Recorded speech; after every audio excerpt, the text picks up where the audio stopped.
Welcome to the One Hand at a Time podcast. I'm your host, Chris Welton, and today I have an incredible guest for you to learn from, to listen to. His story is super powerful, but he's just one of those incredible people that's walking the face of the earth right now. And I'm so glad to have you on my call today, Charlie Rocket. Welcome to the show. Thank you, Chris. I'm excited to be here with you, brother. Yeah, man, this has been a long time coming. And I tell you, I known who Charlie is for a long time through social media, like most of us, right? Most of us have seen Charlie on there and the amazing things he's doing. And then I had a chance to see him speak live in Florida about a year ago. And I went to the event to listen to some other people speak because we had some powerful speakers that day. And Charlie was actually the one that captivated my attention. And the story, just the passion behind it. And we've all seen people get on stage and speak and tell their story and everything. They get off stage and they're a different person. I can tell you from experience that Charlie is not a different person. He's exactly who he is on stage. And when you have a chance to meet him, he's super gracious. And I want to start out with the confidence it took for you to become the person you were at such a young age. I was telling your story today to someone who didn't know who you were yet, and I was like, yeah, he was what he did when he was 18 years old to get in the music industry. Like, where did that confidence come from, Charlie? Like, where did it? It was actually from a insecurity. So I was always overweight, and I was always had social anxiety. For example, just as a kid, I would never go to like high school football game. It just gave me social anxiety. And being overweight, and I could never shake it. For some people, it doesn't bother them being overweight. For me, it always bothered me because I would try and I could just never figure it out. Still struggle with it to today. But it was my fuel to want to be great at something because I did want to interact with people in this world. I needed a way to feel normal in this world I was uncomfortable in. And so I decided that business would be my way of being able to have confidence, because going into somebody else's world, I wasn't comfortable with. So me having a business, it would bring people into my world. It would give me a reason to be able to communicate or talk or interact. And so I started my first business when I was like 8 years old. As a lot of entrepreneurs, they have that same story. But by the time I got to be 18, I was actually really good. And that's when I got into the music business, and I became very successful in the music business. But to answer your question, the confidence actually came from an insecurity. And like so many of us, the thing that's wrong with us is the thing that helps us the most. And I think even Kanye West said something in a song. He said, "Everything I'm not made me everything I am." Yeah, I agree with you 1,000% on that. Like I have this middle school Chris is what I call him, and he's this kid who's 5'5" and overweight, which is what I was in middle school, and didn't quite fit in, and he unfortunately attacks me from time to time when I'm trying to get places. You know what I mean? Like when I'm trying to grow Mm-hmm. or something big's getting ready to happen. The next thing you know, middle school Chris sticks his head in and he tries to take over. So I get that, but that I got confidence from that too. You know, I was never afraid to ask people to do things. I think that was and that's such a huge advantage, right? Is being able to have the power and not afraid to ask. I know you. I feel like you're from the same cloth when it comes to that. You're not afraid to ask, right? Like when rejection, it is what it is, right? Yeah, and you get used to it, man. It's just like a muscle that like I've had to learn how to get really good at asking since running a foundation, because there's such a bigger purpose to the ask. It's not selfish.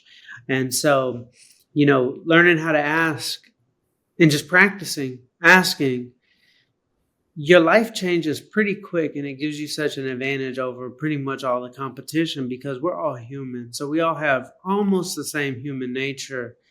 And so if every one of us are afraid to ask, then you can beat the competition by just practicing asking. Yeah, it's I still have to work that muscle today, even at 51, almost 52 years old, right? I still got to work that muscle from time to time. Um, when you got into the music industry, and obviously you had a lot of success in that space, and I was sharing with someone who I would do some business with. She got fired from one of her clients. So I was on a call with her earlier, and I said, "Hey, you know how many times I've been fired? Like I can't even count." So you just shared the story recently when we were in Dallas about being fired. Mm-hmm. And can you share the way you talked about being fired? Because I think it was so impressive. Like I think I was good at getting fired. What I would do next, but man, you really rewrote the book on that. Can you share that story with us? Yeah. So when I was young, I had a website, and it was a hip hop website called spityourgame.com. And it was starting to blow up. I was in high school. It was my way of becoming an entrepreneur. And so I go off to college, um, and college wasn't for me, but I was just like going through the motions. And I get a phone call. I needed a way out, and I magically got a phone call from Interscope Records. And it was a guy by the name of Brian Washington. And he asked me if I would go on tour with the artist that they just signed. And this artist actually requested that I was going for me to be his cameraman. He was a fan of my work and my website and my journalism. So I ended up going on tour. I had to ask my mom for permission. I was still living in my mom's house at the time, not really making much money. Um, but I'm on tour with Soldier Boy, and he has the number one song in the world. And at the height of just like all senses for me as an 18-year-old kid. And one day we were supposed to go to the Jimmy Kimmel show, and the road manager and Soldier Boy and the whole team, they just weren't answering my phone calls. But I knew we had a flight that morning. And it was actually, I could tell you the date. It was October 5th, 2007. I could tell you the exact date. And I decided to just go to the airport. Maybe I'll run into everybody since nobody was answering my calls. Not even security guard, like nobody. And so after a few hours at the airport, I think it was about 4 hours, I realized I think I'm fired. And it's kind of like, it's kind of tough because like so much of your ego and identity is attached to this thing that you're a part of. And whether it's, your job or working for an artist that has the number one song in the world. Um, so I took the train back to my mom's house. And when I pulled up at my mom's house, I realized something, and something had shifted in me. I told her, I was like, "Ma, like, this is a winning streak." And she's like, "What do you mean? You just got fired?" I said, "Ma, the cameraman is the least paid person on the team. The manager is the highest paid person on the team. And Soldier Boy was such a big opportunity for me.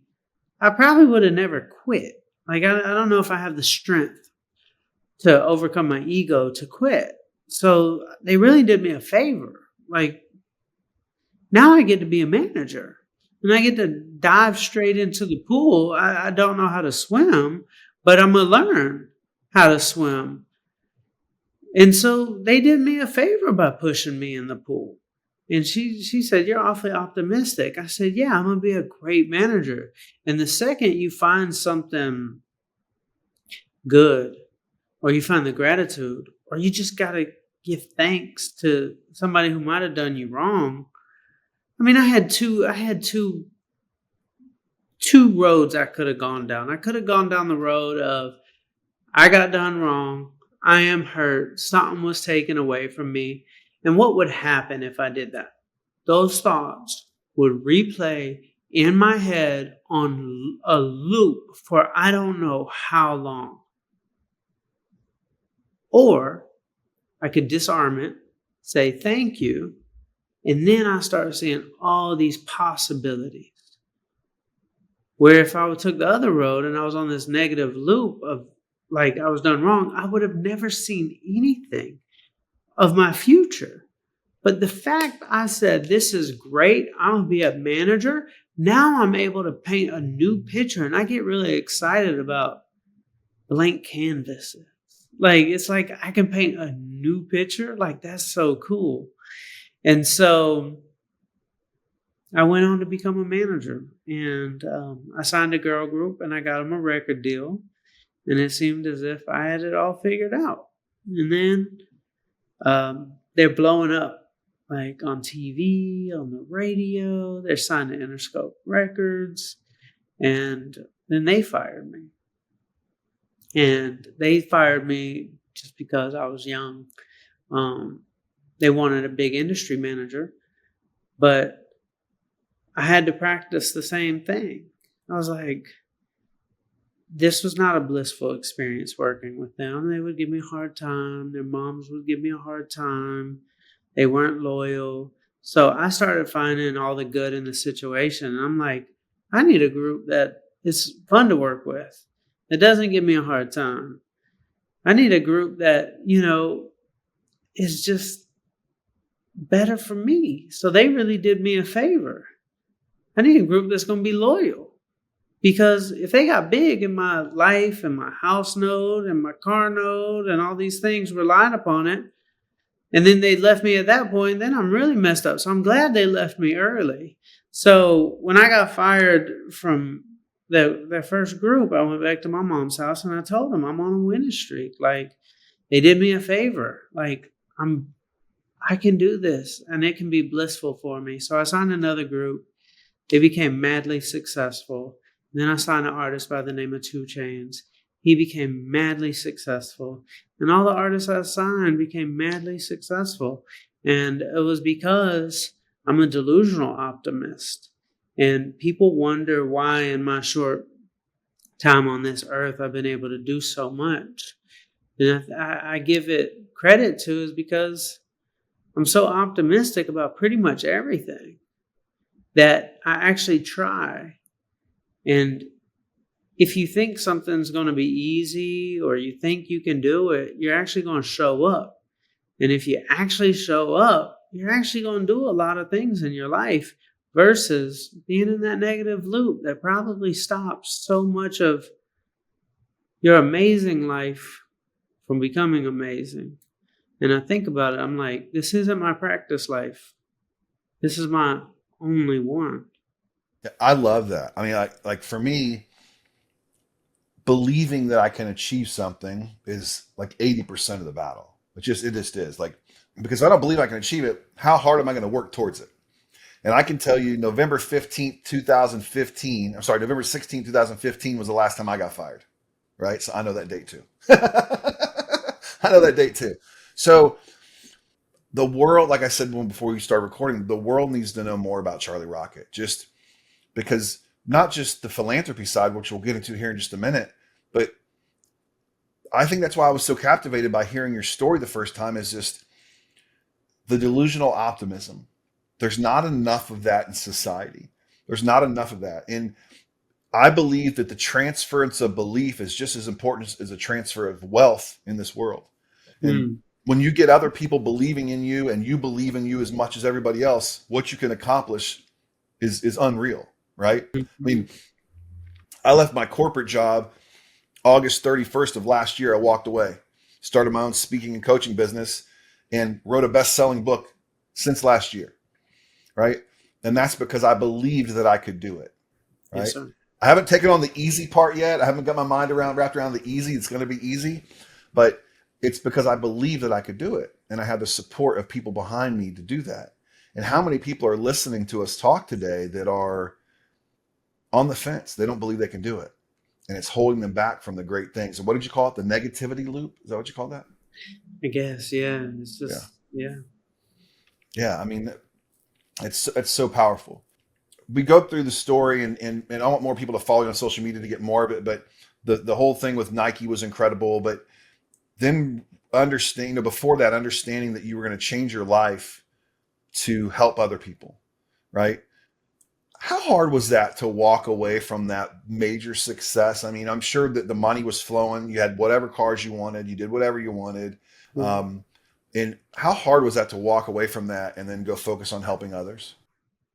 Honestly, it wasn't hard. It wasn't hard. And that's like probably like not the answer that's the most entertaining thing, but I'll tell you why.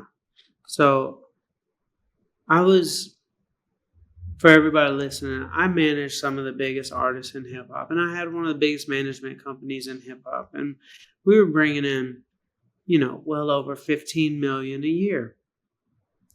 But when I got diagnosed with a brain tumor at the height of my career, after just winning a Grammy, I looked at my life and I asked myself, was it a good story? And if I just gave you an elevator version of what my story was, it would be like, okay, here's a kid from Atlanta. He had a dream of being an athlete, but he buried that dream because he wanted to do something more realistic, which was, become a businessman. And he got really good at it. And he made a lot of money, and he died. I was like, that story sucks. And I was like, what would make a good story? And it would go, kid from Atlanta wanted to be an athlete, buried his dream to go be a businessman, got really good at it, made a lot of money, was diagnosed with a brain tumor, was at a crossroads of what he was going to do. Was he going to stay trying to just make money and potentially die? Or would he leave his business and go reunite with his original dream of being an athlete? And maybe his dream will save his life. And maybe his dream will inspire other people to chase their dreams.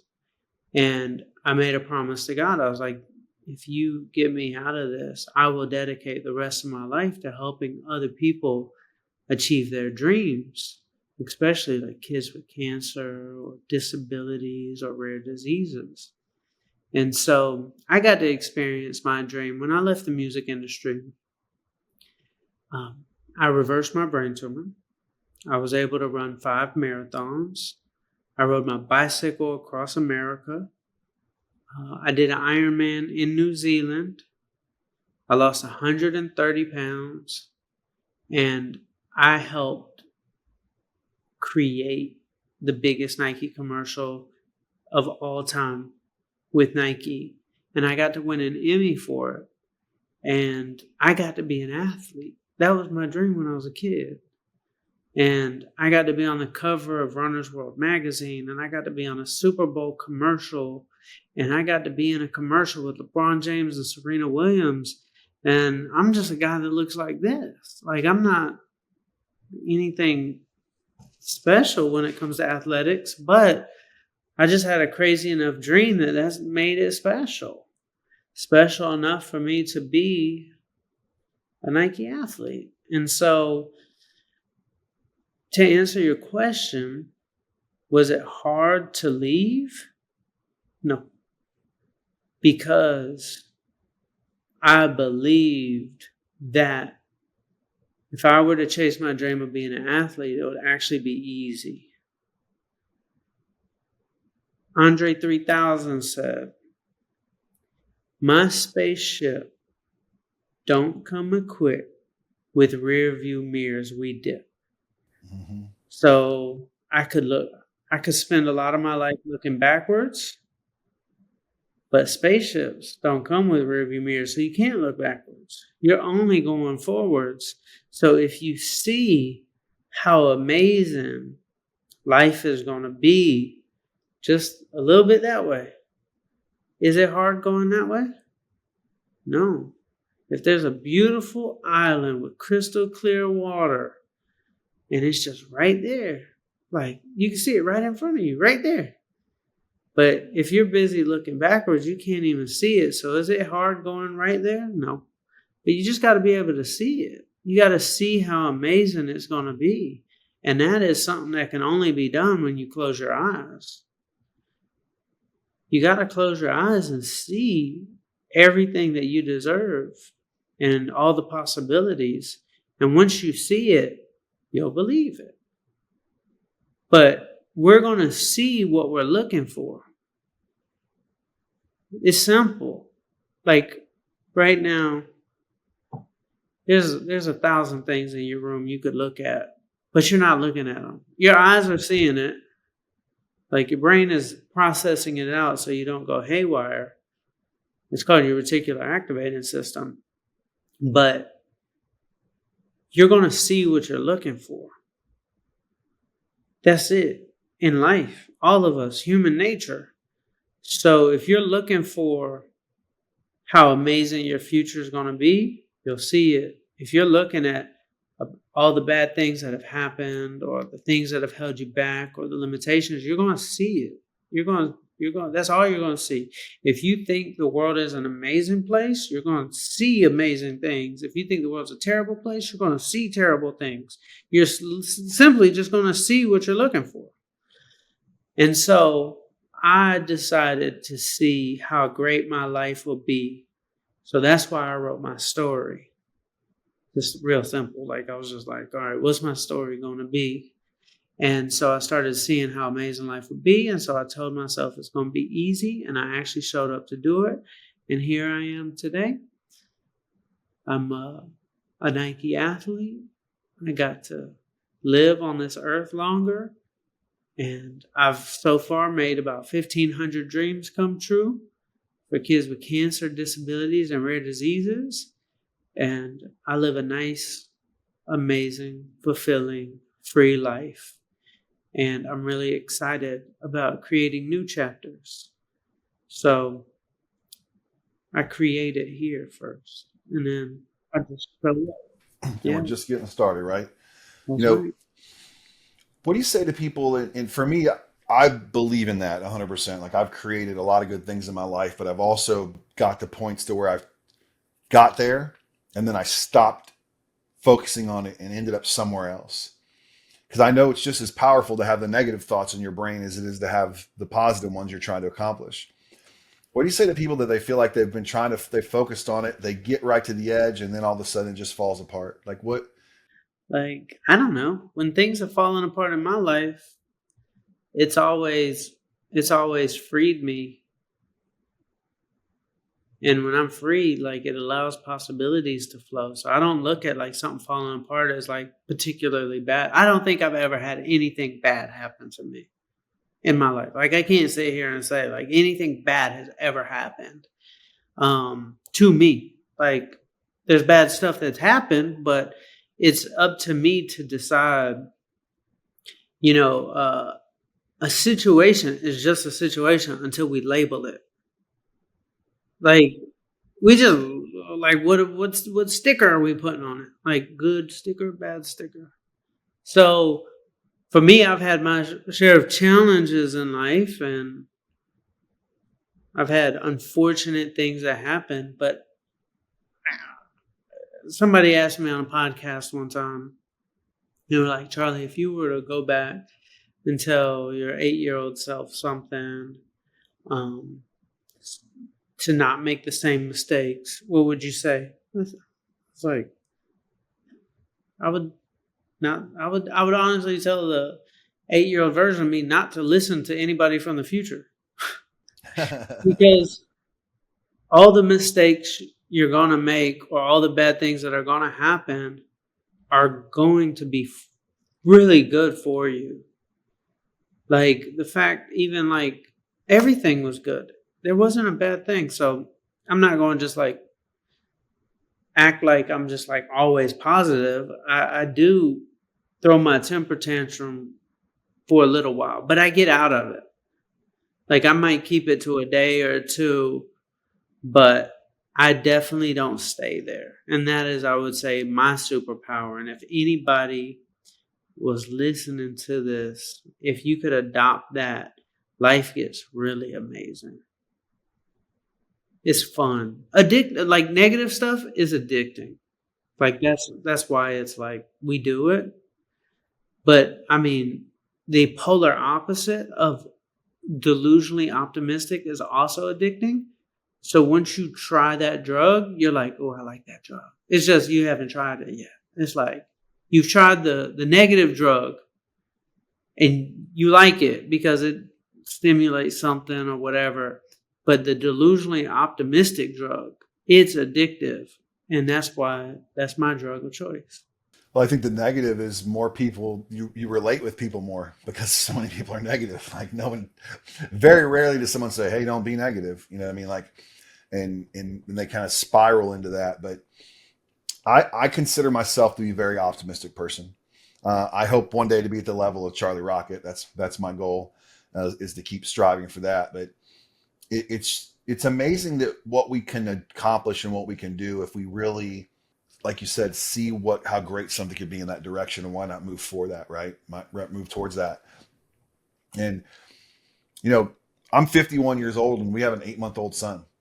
You know, so like my world just keeps getting better. You know what I mean? Like just keeps getting better, and I look at all the opportunities that he's going to have because his dad is focused on trying to do big things for other people, and how that works out. So I'm very blessed and fortunate to be in that spot, in that space. Um, let's talk about the Dream Machine. That's how I first saw you, you know, on social media, and I saw you were doing a lot of for a lot while you were doing a lot of like lives and stuff out in California when you were raising money, um, and one of my friends, Jeremy Forcier, had donated some money on there. I was like, oh man, Jeremy. So had DM'd him, and but you're doing so, I mean, it's just amazing work what you're doing in that you're riding, you know, getting the buses or whatever you want to call them and going and doing these things. What's the future look like for that? Like, what's up next for the Dream Machine? Wow. It's my baby. Like the Dream Machine is the thing I'm probably most proud of in my life. And for anybody who doesn't know, the Dream Machine Foundation, I you gotta like I got to make celebrities' dreams come true, and they got to have their red carpet moments, and I got to make them into celebrities. And my heart breaks for a kid who might be at the end of his or her life, and they have a dream, but they might not ever get to experience it. And so I told myself I just want to make sure that they feel like this life was worth it. And maybe that even helps them stay alive. Maybe it gives them something to live for other than just the hospital. And so I just want to keep growing that. We're onboarding dream makers that I want to get to a point where we're doing 10 dreams in a day. I want to do 100 dreams in a month. Like I want to get to that place. And so we're growing it every day. We've been very fortunate to have some good fundraisers that we've done lately, and we're scaling the operations. And I'm going to do it till the day I die, so I'm in no rush.